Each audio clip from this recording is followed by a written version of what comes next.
May I come in, sir? आइए, Good afternoon, sir. लाइए file दीजिए, फाइल भी दे दीजिए। जी सर। बैठिए। Thank you, sir. Morning. Good morning, sir. Pankaj Kumar ji, जी सर। अब जाट हैं, जी सर। कहाँ से? राजस्थान। जी सर, हमारे जो रूट्स रहे हैं वो राजस्थान के नागौर जिले के रहे हैं। बाकी पिछली 5-6 पीढ़ियों से सर एमपी में ही हम। जाट आंदोलन के जो प्रारंभ करता है वो कौन थे? सर इनका एग्जैक्ट नाम तो भूल रहा हूँ मैं अभी। जो 2010-12 के आसपास जो आंदोलन हुआ उसकी बात कर रहे हैं सर प्रारंभ की बात कर रहे हैं, शुरुआत जाट आंदोलन। सर औरंगजेब के समय जो विद्रोह हुए हैं सर, महाराजा सूरजमल उसके पहले सर मैं नाम रिकॉल नहीं कर पा रहा हूँ, बट सूरजमल जो राजा थे सर उन्होंने। औरंगजेब के समय तो थे ही नहीं।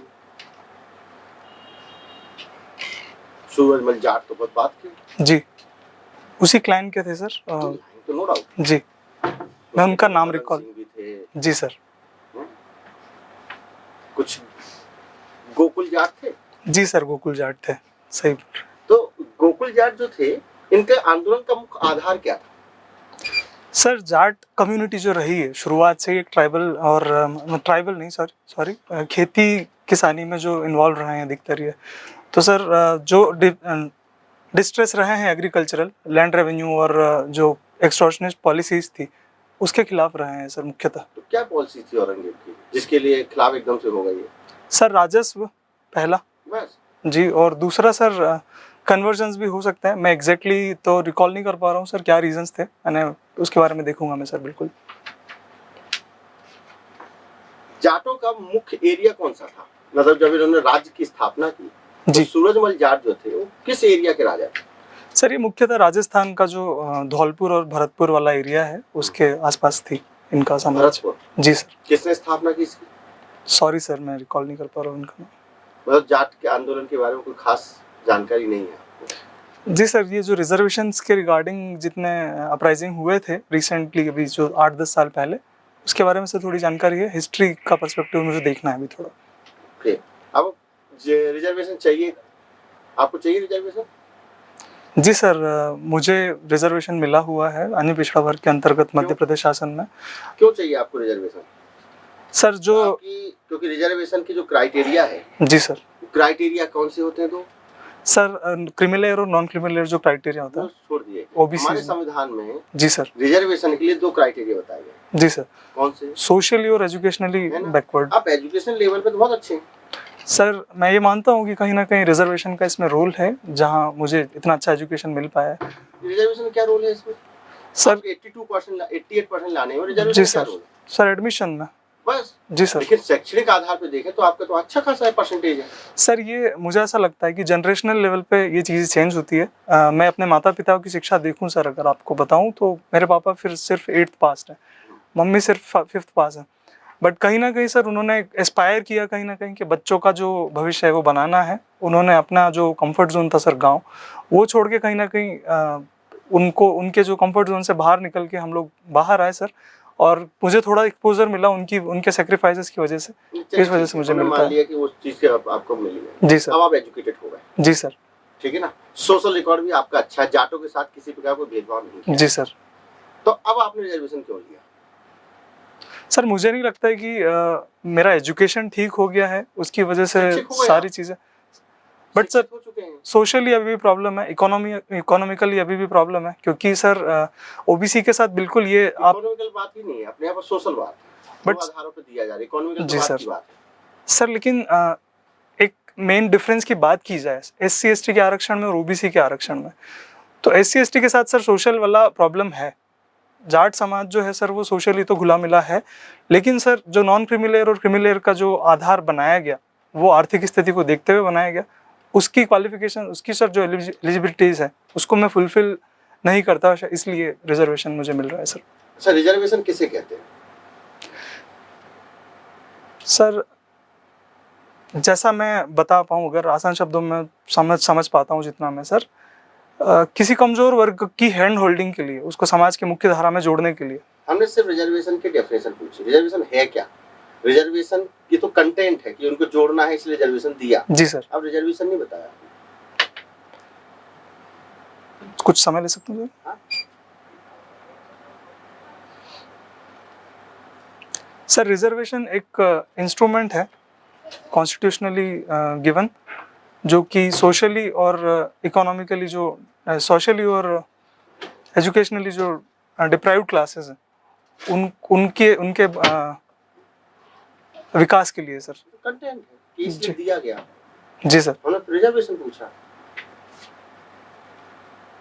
सर डेफिनेशन मुझे क्लियर नहीं है इसकी, मैं कोई देखूंगा बात इसके नहीं, बारे में आज तक जाके। आपने नहीं सर, नहीं पढ़ा पेपर। नहीं सर, मुझे पढ़ना है। समलैंगिक विवाह पर जी कोर्ट ने सर। कुछ बोला है, जी सर। क्या? सर कोर्ट का कहना है, सुप्रीम कोर्ट का हमारे, कि समलैंगिक विवाह मतलब फ्रीडम ऑफ चॉइस के अंतर्गत उनको इजाज़त दी जानी चाहिए समलैंगिक विवाह को।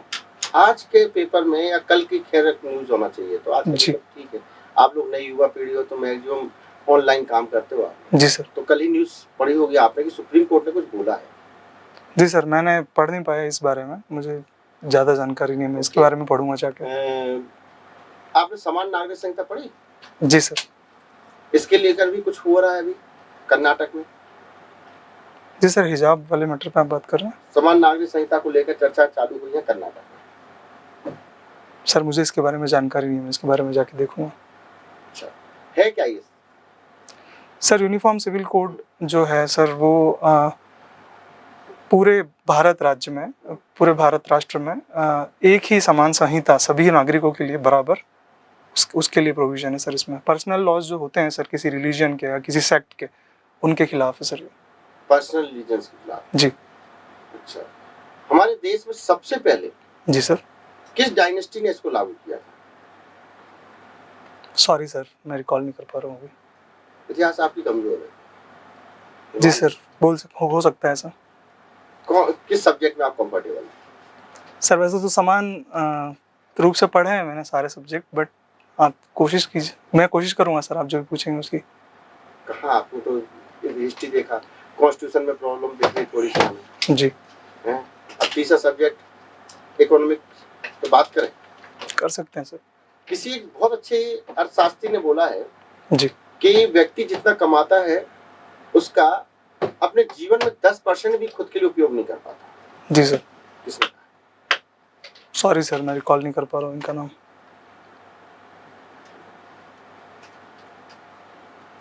विटामिन के बारे में सुना है आपने? जी सर। किस काम में आता है सर ये क्लॉटिंग ऑफ ब्लड को इनेबल करता है। विटामिन के? जी सर। और बस सर एक ही मुख्य मैंने इसको वो पढ़ा है। Thank you sir. Pankaj ji sir. आप नागदा से हैं। जी सर।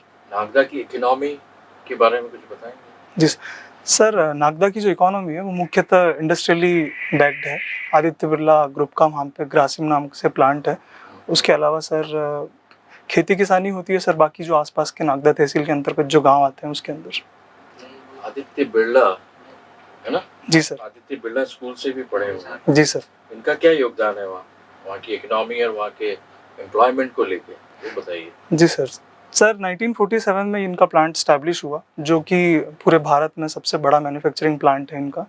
तो सर कहीं ना कहीं रोजगार देने में सर अभी वर्तमान में वहाँ लगभग 6,500 एम्प्लॉयज हैं। इट्स अ बिग नंबर ना? जी सर। तो उसको एलाबोरेट करके बताओ। बिल्कुल सर। इकोनॉमी मतलब क्या है? 6,500 पूरी इकोनॉमी नागदा की कौन चलाता है? बिल्कुल सर, ग्रासिम पे सर बहुत हद तक डिपेंडेंट है इकोनॉमी। और कहीं ना कहीं सर सोशली भी हम देखें तो वहाँ के जो स्कूल वाला इंफ्रास्ट्रक्चर है, जो ट्रस्ट के द्वारा जो हॉस्पिटल चलाए जा रहे हैं, तो वो कार्यों में भी सर काफ़ी योगदान है आदित्य बिरला ग्रुप का नागदा के विकास में। इंफ्रास्ट्रक्चर अगर देखा जाए जी सर, तो बहुत अच्छा इंफ्रास्ट्रक्चर है। काफ़ी अच्छा इंफ्रास्ट्रक्चर है सर। बिल्कुल सर। फैसिलिटीज हैं और साथ में स्कूल। बिल्कुल सर। आपने कहाँ से करी? सर वहाँ पे आदित्य बिरला ग्रुप के 3 स्कूल्स हैं, उसमें से एक जो है Aditya Birla higher secondary school, उससे मैंने स्कूलिंग की है। तो ये आपके फादर वहाँ एम्प्लॉय हैं? नहीं सर, फादर एम्प्लॉय नहीं है सर। 3 स्कूल है जिसमें से 2 में ये कंडीशन है कि एम्प्लॉय होना ज़रूरी है ग्रासिम का, बट एक स्कूल में ये ऐसा नहीं था सर कोई प्रोविज़न। ठीक है, मुझे इनके व्यक्तित्व के बारे में कुछ बताइए। आदित्य बिरला के किस तरह का व्यक्तित्व था उनका, और इनका इंडियन इकोनॉमी और इंडियन जो बोलते हैं ना, ही वाज एन इंडस्ट्रियलिस्ट। जी सर। तो एज एन इंडस्ट्रियलिस्ट उनका क्या रोल रहा? सर जो आदित्य बिरला हैं वो थर्ड जनरेशन के एंटरप्रेन्योर रहे हैं अपने जनरेशन में अगर हम देखें तो।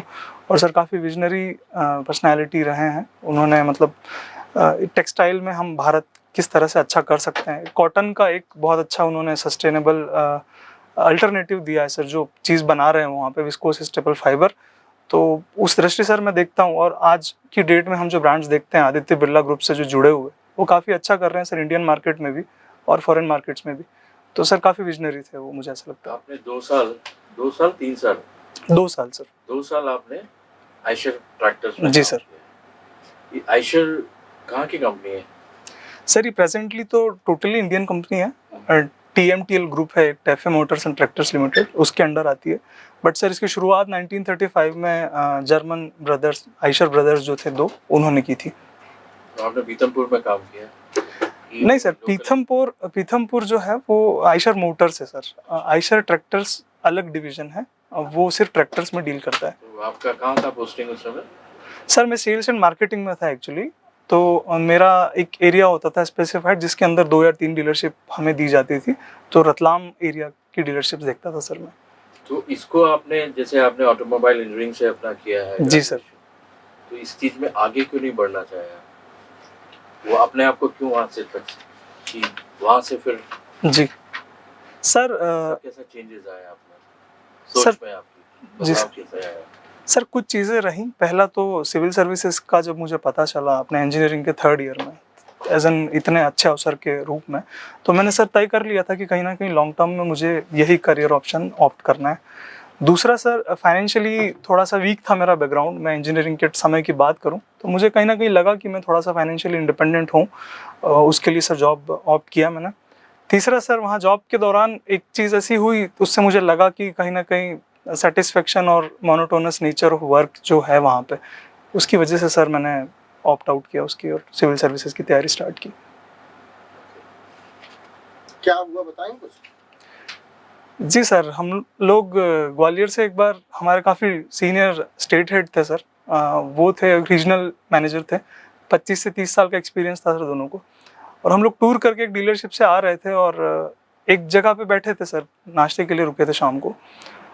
तो कुछ इस तरह से बातें हुई सर, उनकी बातें सुन के मुझे ऐसा लगा कि वो सेटिस्फाइड नहीं है वो खुद, मतलब मुझे तो शायद 1 से 1.5 साल हुआ था सर काम करते हुए तब, बट 25 से 30 साल का एक्सपीरियंस के बाद भी सर एक मॉनेटरी कोई प्रॉब्लम नहीं था, पावर रोल और किसी भी चीज़ को लेकर समस्या नहीं थी। बट सर मुझे कहीं ना कहीं डिससेटिस्फेक्शन लगा काफ़ी उनके कन्वर्जेशन से।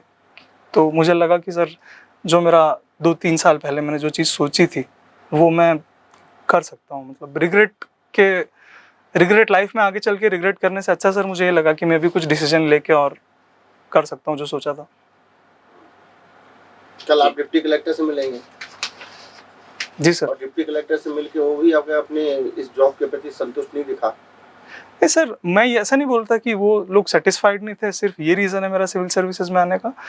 मेरा ऐसा मानना है सर कि रिग्रेट जो है बहुत बुरी चीज़ है कहीं ना कहीं। तो मैं जॉब सर, क्योंकि छोड़ना आसान होता नहीं है जब आप एक बार कोई कर लेते हो ज्वाइन, तो सर मेरा ऐसा मानना है वो एक ट्रिगर पॉइंट था जहाँ से मैंने ये तय किया कि हाँ, जो चीज़ मैंने 2 साल पहले सोची थी उस पर एक्शन लेने का अब समय है। तो ये डीलरशिप हैंडलिंग जो आप करते थे, इसका अभी यहाँ पे क्या उपयोग होगा? सर मुझे लगता है काफ़ी चीज़ें सिमिलर हैं जिनकी वजह से इधर भी मैं कर सकता हूँ। I just want to know जी कि डीलरशिप जब हैंडल करते थे उसका क्या रिलेवेंस है यहाँ? जी सर, मैं बिल्कुल कोशिश। सर 2 से 3 डीलरशिप हमारे अंडर होती थी एक पर्टिकुलर एरिया में। तो सर वहाँ पे जो भी डीलरशिप के एंड पे मैन पावर होता था, सेल्स पर्सन जो होते सर ट्रैक्टर इंडस्ट्री में, उनसे डील करना होता था सर। तो मुझे लगता है कहीं ना कहीं यहाँ पे भी जो सबऑर्डिनेट्स होंगे मेरे या मेरे जो सीनियर्स होंगे, उनके साथ सर समन्वय मैं बेहतर तरीके से बिठा पाऊँगा। उसके अलावा सर सेल्स एंड मार्केटिंग वाले फील्ड में कहीं ना कहीं कस्टमर्स के साथ और जो प्रमोशनल एक्टिविटीज़ होती हैं उनमें जो वो पब्लिक डीलिंग का सर एक पार्ट वहाँ पे इन्वॉल्व रहता है। और सर इस जो मैं समझ गया। जी सर। तो ऐसी कौन सी क्वालिटीज आपने डेवलप की इन 2 साल में अपने व्यक्तित्व में? 2 साल में जी सर, कौन सी ऐसी क्वालिटीज डेवलप करी जो यहाँ पे आपके लिए उपयोगी रहेगी? एक तो आपने भी बताया। जी सर। जी। और कौन सी क्वालिटीज? सर कहीं ना कहीं मैंने लर्निंग कैपेबिलिटीज़ को एनहांस किया है अपनी, क्विक जल्दी सीख जाता हूँ मैं सर, ऐसा लगता है मुझे अपने नेचर से। उसके अलावा सर एक आउटलुक में चेंज आया है। मैंने मतलब सर ग्रास रूट लेवल पे काम किया है, क्योंकि ट्रैक्टर मोस्टली गांव का आदमी लेता है सर, तो वो निचला लेवल देखा है सर मैंने थोड़ा। उसके अलावा सर कम्युनिकेशन स्किल्स मेरे अच्छे हुए हैं, बेहतर हुए हैं वहाँ काम करने से। ये 3 रिकॉल कर पा रहा हूँ सर मैं भी। आपने सी सर्टिफिकेट किया है एनसीसी से? जी सर। है ना? तो आपका रुझान आर्म फोर्सेस के लिए क्यों नहीं बना? सी सर्टिफिकेट के बाद डायरेक्ट एंट्री होती है मालूम है आपको? जी सर। एसएसबी के थ्रू? जी सर। तो आपने कभी एसएसबी फेस नहीं किया? नहीं सर, मैंने कभी एसएसबी फेस नहीं किया। मैंने इसको सर कॉलेज के सेकेंड ईयर में मैंने एज एन को करिकुलर एक्टिविटी सर्टिफिकेट किया है कि नहीं है बताइए? सर किया है मैंने सी सर्टिफिकेट। जी सर। सी सर्टिफिकेट तो करने के बाद कई जो है स्टूडेंट्स वो जी। सीधे एसएसबी देते हैं। जी आप सर। एसएसबी में अपीयर नहीं हुए? नहीं सर, मैं अपीयर नहीं हुआ। मैंने इसको को करिकुलर एक्टिविटी इतना सर करियर ऑप्शन के रूप में एनसीसी को नहीं किया था। अच्छा, तो कौन कौन से कैंप्स अटेंड किए आपने? Sir 2। National level? Sir national level camp नहीं किया मैंने। नेशनल लेवल कैंप्स नहीं अटेंड किए? नहीं सर। किस विंग में थे? Sir army wing. एनसीसी के? Army wing sir. कुछ आर्मी के बारे में, आर्मी का जो हायरार्की होती है उसके बारे में कुछ बताएंगे? हायरार्की जी sir. Sir the top to bottom. Okay sir. Sir सबसे ऊपर जो है वो जनरल रैंक होती है इंडियन आर्मी में। उसके अलावा सर लेफ्टिनेंट जनरल, उसके नीचे सर मेजर जनरल, उसके नीचे सर ब्रिगेडियर, उसके नीचे सर सॉरी मैं फंबल कर रहा हूँ सर थोड़ा सा। और सबसे निचली रैंक जो होती है सर नहीं, उसके बाद चलो वो गैप हो गया। Lieutenant general sir, major general, colonel sir. जी सर। फिर लेफ्टिनेंट कर्नल, फिर sir major, captain and lieutenant, उसके नीचे सर मेजर सूबेदार, फिर सूबेदार। कमीशन। जी सर। लेफ्टिनेंट हो गया है ना? ठीक है। तो आपने सिर्फ एज ए करिकुलर एक्टिविटी के तौर पे इसको लिया? जी सर, वो भी। और कहीं ना कहीं मुझे जो क्वालिटीज़ थी सर जो एनसीसी इनकलकेट करता है किसी भी कैडेट में, वो सर इंस्पायर करती थी कहीं ना कहीं, और मैं चाहता था कि वो चीज़ें मैं अपने। तो यहाँ किस पोस्ट के लिए आया है? मैं सर डेप्यूटी कलेक्टर के आया हूँ। जी sir. Thank you sir. Pankaj ji sir. Pankaj का परिचय बता सकते हैं? जी सर। सर कमल, नीरज, अंबुज, पुष्कर और सरोज। उज्जैन जिले से हैं आप? जी सर। वहाँ के औद्योगिक विकास की चर्चा हुई। जी सर। उसके बारे में बताया था। अब ये बताइए कि उज्जैन जिले में महाकाल कॉरिडोर का निर्माण करवाया है। जी सर। इसके बारे में आपको क्या जानकारी? सर रिसेंटली डेवलप किया गया है महाकाल कॉरिडोर, जो महाकाल का जो मंदिर परिसर है उसके पास 900 मीटर लंबा है सर ये। और यहाँ पे भगवान महाकाल के जीवन काल से और जुड़े हुए जो भी किस्से हैं, कहानियाँ हैं सर, उनको प्रदर्शित किया गया है मूर्तियों के माध्यम से और भित्ति चित्रों के माध्यम से। क्योंकि आप इंजीनियरिंग बैकग्राउंड से बी कंप्लीट किया। जी सर। इंजीनियर की भाषा में बताइए, 2 पार्ट में इसका काम पूरा किया जा रहा है। एक पार्ट कंप्लीट हो गया, एक पार्ट अभी पेंडिंग है। जी सर। 2 फेजेस। बजट आवंटित हुआ था सर टोटल कुछ 900 करोड़ के आसपास इसका बजट प्रस्तावित है, जिसमें फर्स्ट फेज का काम हुआ है लगभग 450 करोड़ का। बाकी सर दूसरा फेज जो है वो रुद्रसागर लेक के आसपास अभी काम। इससे आम जनता को क्या फायदा होगा इस कॉरिडोर से? सर पहला सबसे बड़ा फायदा मुझे ये लगता है कि कहीं ना कहीं हमारी जो अमूल्य सांस्कृतिक जो धरोहर है सर, वो जानने का मौका मिलेगा। जो भी कहानियाँ, जो भी किस्से, पौराणिक मान्यताएं हैं सर, वो जनता के बीच में पहुंचेगी। तीसरा सर टूरिज्म को कहीं ना कहीं बढ़ावा मिलेगा इस चीज़ से। चौथा सर जिस तरह की मूर्तियाँ और स्कल्पचर वहाँ पे दिखाए गए हैं शिव जी के, उससे सर कहीं ना कहीं लाइफ लेसन हम ले सकते हैं कि क्या कैसे रहना चाहिए, कैसा आचरण होना चाहिए हमारा। पौराणिक धर्म ग्रंथों की बात हो रही थी, कालिदास जी का और आपकी उज्जैन जिले का क्या संबंध है बताइए? सर कालिदास जी प्राचीन समय के काफ़ी महान कवि रहे हैं, जो उज्जैन उनकी कर्मस्थली रहा है सर। वे राजा विक्रमादित्य के 9 रत्नों में से एक थे वो। और सर उनके जो राइटिंग्स हैं उनमें उज्जैन का, शिप्रा नदी का और चंबल नदी का जो है उल्लेख मिलता है। गढ़कालिका मंदिर गए हैं आप कभी? जी सर।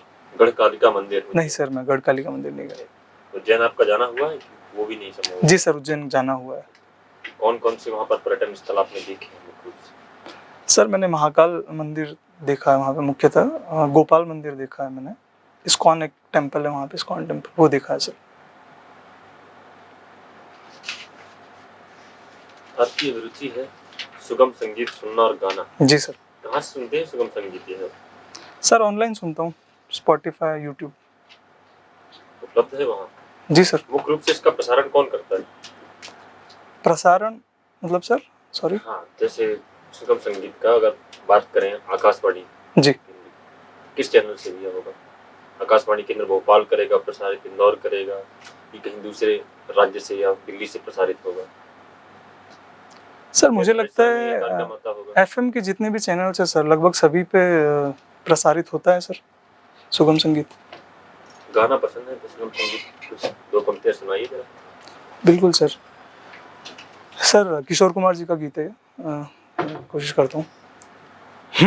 एक राह रुक गई तो और जुड़ गई, मैं मुड़ा तो साथ साथ राह मुड़ गई, हवा के परों पर मेरा आशियाना, मुसाफिर हूँ यारों, ना घर है ना ठिकाना, मुझे चलते जाना है, बस चलते जाना। चलिए फिर थैंक आगे यू। बहुत बढ़िया। Thank you. शास्त्रीय संगीत और सुगम संगीत में क्या अंतर है? सर जो भारतीय संगीत है उसकी मुख्य विधाएं हैं सर दो। शास्त्रीय संगीत में सर जो सुर, लय और ताल के जो नियम है सर, वो काफ़ी कड़ाई से फॉलो किए जाते हैं। सुगम संगीत सर लोक में प्रिय एक ऐसा संगीत है जिसको आसानी से सीखा जा सकता है, गाया जा सकता है, बजाया जा सकता है। इसमें सर नियमों का इतना पालन नहीं होता। दूसरा आपकी हॉबी है बैडमिंटन खेलना। जी सर। बैडमिंटन से रिलेटेड कौन कौन सी ट्रॉफियां होती हैं, जानकारी है आपको? जी सर। बताइए। सर एक जो बहुत बड़ी चैंपियनशिप मानी जाती है, पहली चैंपियनशिप, वो ऑल इंग्लैंड ओपन चैंपियनशिप है सर, 1880 में इंग्लैंड से स्टार्ट हुई थी। उसके अलावा सर उबेर कप एक है, एक थॉमस कप होता है सर बैडमिंटन का। उसके अलावा सर कॉमनवेल्थ और एशियन गेम्स और ओलंपिक्स में भी बैडमिंटन को शामिल है।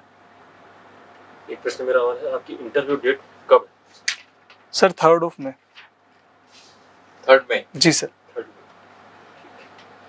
Okay, good luck Pankaj. Thank you sir.